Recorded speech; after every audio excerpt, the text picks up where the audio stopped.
let me show you how to completely disable or enable Gemini and Google Assistant on OnePlus 15R. So first we're gonna talk about deactivating the Gemini from your phone. So we're gonna go to settings, scroll down in here, and we're gonna go to Google.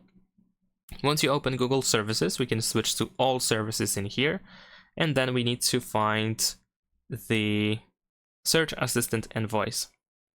Now after that we can go to Google Assistant even if you use Gemini. And then if you actually use the Gemini, then you want to tap on a digital assistant from Google and you want to switch from Gemini to Google Assistant. This is necessary. If you already have Google Assistant selected as the main digital assistant, then of course you can skip this specific step. Next, we're gonna go to General and you want to turn off Google Assistant. There we go. And that is pretty much it. Of course, besides that, you can also go to some settings. Like for example, if you go to System and Update, and choose System Navigation.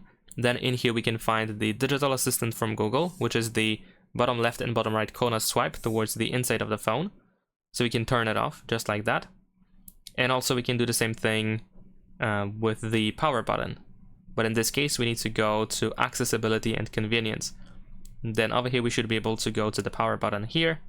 And we have the press and hold the power button, so we can switch to the power menu. And that should be it.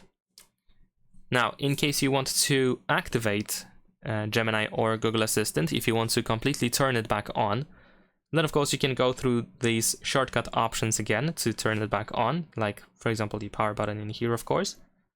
And in addition to that, you can just open the Gemini app. If you go here, we can just tap on the turn on. Then we should be able to choose to use Gemini in here. And now the Gemini is completely re-enabled. And if you prefer to use the Google Assistant instead, then you can tap on this Google profile in the upper right corner and then switch to Google Assistant again. That's pretty much it. Leave a like and subscribe.